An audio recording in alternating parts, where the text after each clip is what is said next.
동시에 개발 사업이 시작되어야 되기 때문에 어느 한 군데 한 군데 따로 시작돼서 모아놓는 것이 아니라 동시적으로 이루어지기 때문에 결국은 재개발 사업과 뭐 틀릴 것이 없다라고 볼 수 있는 부분도 분명히 있습니다. 이런 부분들이 좀 현실적으로 개발 사업에서 좀 단점으로 지적되는 부분들도 분명히 있다. 이 부분을 알고 가셔야 된다라고 말씀드리는 겁니다.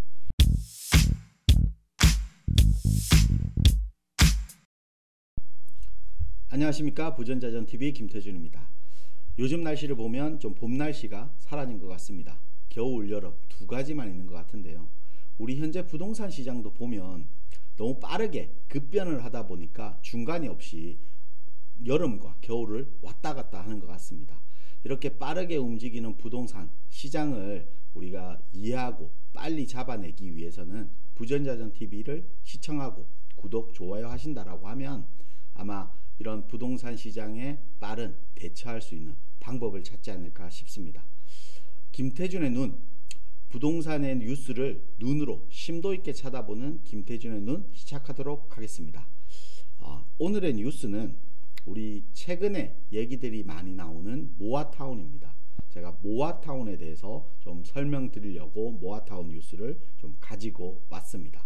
우리가 현존하는 정비사업은 여러가지 정비사업들이 있습니다. 우리가 흔히들 알고 있는 재개발, 또 재건축, 그리고 최근에 이슈가 많이 됐던 리모델링 사업, 그리고 신속통합, 공공재개발, 또 그리고 가로주택 정비사업, 이런 여러가지 형태들이 있는데 이런 대부분 다 도정법상 이루어지는 정비사업입니다. 그 하나의 모아타운이라는 형태를 서울시에서 도입을 한 것입니다.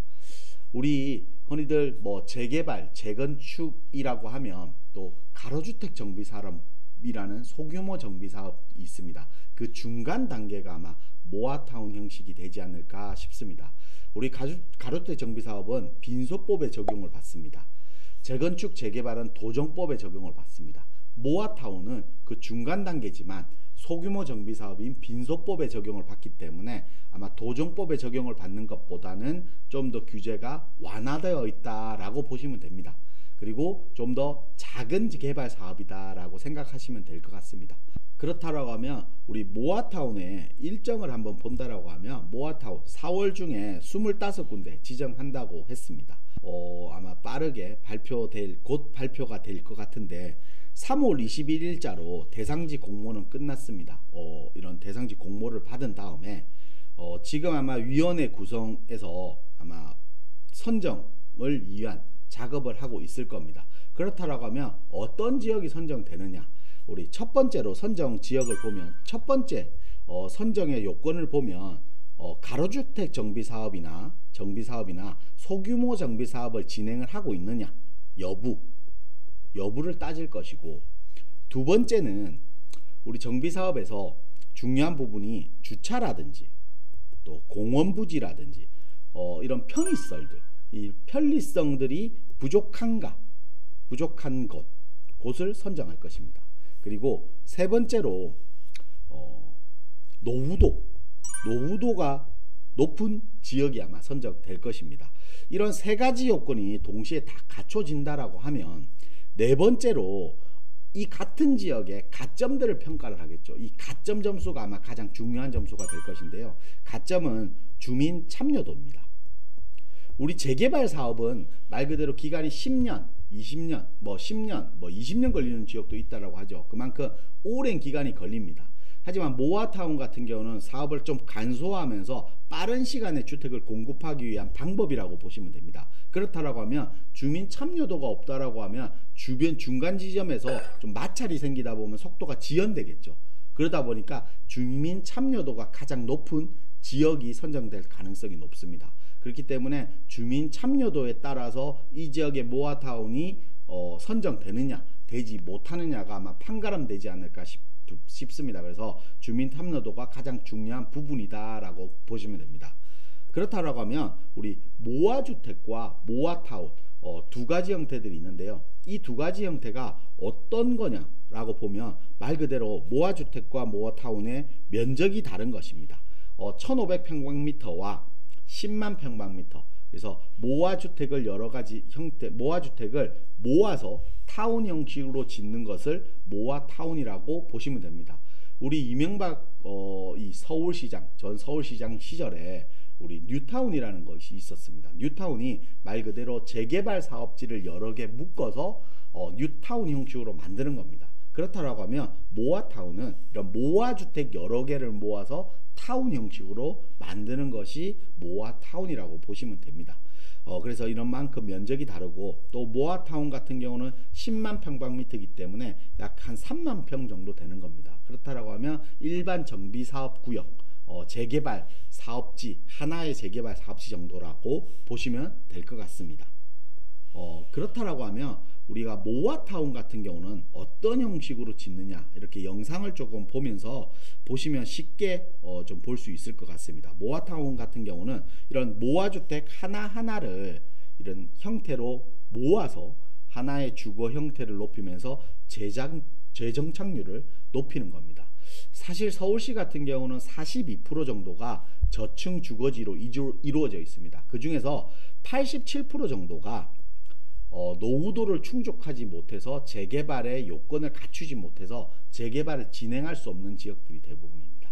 그러다 보니까 이런 부분들에 대한 부분들을 좀 인센티브 좀 완화하면서 이 지역에 대한 개발 사업들을 진행하는 것이, 그렇다라고 하면 전체로 묶어서 하는 것보다 소규모 되는 지역 위주로 작게 소규모로 이루어지는 게 아마 재개발의 속도감이나 재개발의 형성들이 빨라지지 않을까 싶기 때문에 이런 모아타운의 형식들이 나온 것 같습니다. 여기서 인센티브라고 하면 우리 보통 가로주택 정비사업 한 동을 짓는다라고 하면 7층으로 짓게 되어 있습니다. 이 부분을 15층으로 완화하는 겁니다. 이런 15층으로 완화하면 동강 간격이 넓어지고 조망권까지 확보되면서 개발 사업 단계에서 15층의 의미는 아주 크다라고 보시면 됩니다. 그래서 이런 모아타운이 형성되면서 우리가 서울시와 국토부에서 시행을 하다 보면 모아타운에 많은 지원들이 있겠죠. 그 부분이 이런 층수 제한, 그리고 용도 지역을 한 단계 상향시켜 주겠다. 그리고 공공시설이나 기반시설들을 만드는데 최대 375억 원을 지원하겠다. 그리고 지하주차장을 통합 설치하는데 또 지원하겠다라는 겁니다. 그리고 공공건축과 설계 지원, 설계비 지원까지 있는 겁니다. 이런 여러가지 형태로 인센티브들을 지원하지만 우리가 모아타운 형태에서 좀 단점으로 지적되는 부분들도 분명히 있습니다. 좀 비현실적인 부분도 분명히 있다라고 할 수 있는데요. 우리가 지하주차장을 통합해서 만든다는 것은 결국은 상당한 비용에 소모되는 것은 사실입니다. 그리고 블럭 단위로 형성되는데 지하주차장을 통합 형식으로 만든다는 것은 결국은 동시로 시작해야 된다는 것입니다. 동시에 개발 사업이 시작되어야 되기 때문에 어느 한 군데 따로 시작돼서 모아놓는 것이 아니라 동시적으로 이루어지기 때문에 결국은 재개발 사업과 틀릴 것이 없다라고 볼 수 있는 부분도 분명히 있습니다. 이런 부분들이 좀 현실적으로 개발 사업에서 좀 단점으로 지적되는 부분들도 분명히 있다. 이 부분을 알고 가셔야 된다라고 말씀드리는 겁니다. 그렇다고 하면 모아타운 같은 경우는 우리가 재개발이나 재건축 사업 같은 경우는 10년 정도 걸린다고 하죠. 긴 건 15년, 20년 얘기도 나오는 부분도 있습니다. 그만큼 기간이 길기 때문에 모아타운 같은 경우는 그런 부분들을 좀 생략하고 좀 간소화해서 다른 주택을 공급하겠다는 취지입니다. 그래서 우리가 정비계획 수립이라든지 조합 추진위 승인 같은 추진위원회 같은 부분들을 삭제하고 조합 설립 인가, 그리고 통합 심의, 그리고 사업시행 인가와 관리 처분 계획을 포함해서 한꺼번에 하면서 이런 사업 기간을 좀 축소해서 짧게 가는 것이 목표라고 보시면 됩니다.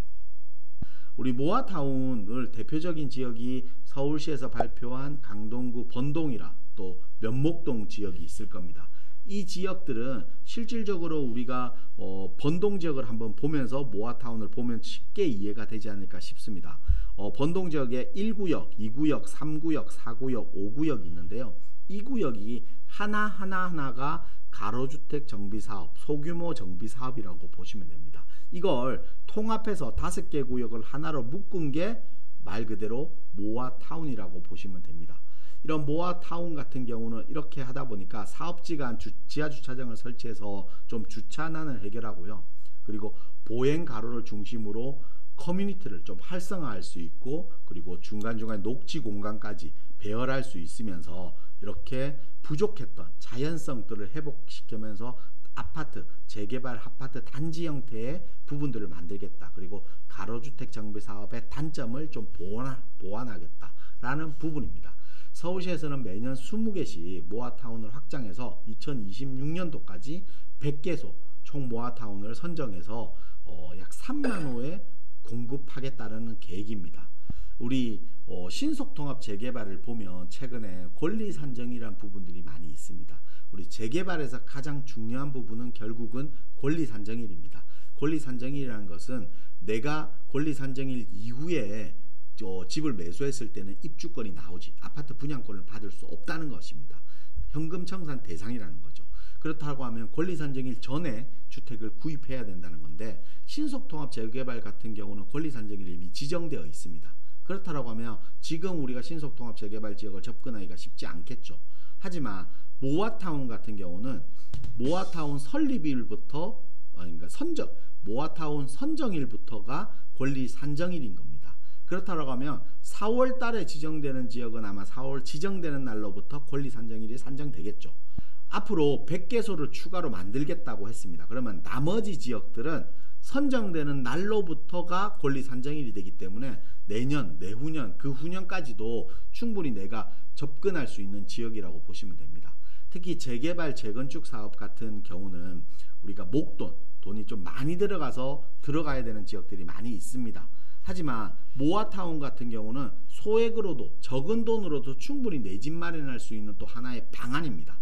그렇기 때문에 우리 지금도 모아타운에 관심을 좀 가져야 되고, 그런 지역들을 좀 빠르게 접근한다라고 하면 부동산에서 좋은 투자를 할 수 있는 방법이다. 그리고 내 집 마련을 할 수 있는 또 하나의 방안이다 라고 생각이 듭니다. 그렇기 때문에 우리가 모아타운을 앞으로도 좀 더 관심을 가져야 될 것 같고, 또 오세훈 서울시장과 윤석열 당선자는 공급에 대한 결이 좀 같습니다. 그렇기 때문에 1기 신도시 용적률 완화에 대한 부분도 분명히 얘기가 나오고 있고, 그리고 재건축, 재개발에 대한 공급들을 활성화한다는 이런 규제들을 좀 완화하겠다는 부분들도 결을 좀 같이 하고 있습니다. 특히 6월에 있을 지방선거에서 오세훈 서울시장이 재선을 된다라고 하면 모아타운에는 좀 더 탄력을 받을 가능성이 높습니다. 그렇기 때문에 앞으로 좀 더 모아타운에 관심을 가지고 모아타운에 적극적으로 좀 관심을 가진다라고 하면 내 집 마련, 그리고 부동산 투자, 그리고 부동산 재테크에 충분히 도움이 되지 않을까 싶습니다. 그래서 오늘 영상 모아타운에 대해서 좀 만들어 봤습니다. 다음 이 시간에는 좀 더 좋은 영상으로 인사드리고, 오늘 영상 좋으셨다면 좋아요, 구독하기 꼭 눌러주시고, 다음에는 좀 더 좋은 영상으로 인사드리겠습니다. 감사합니다.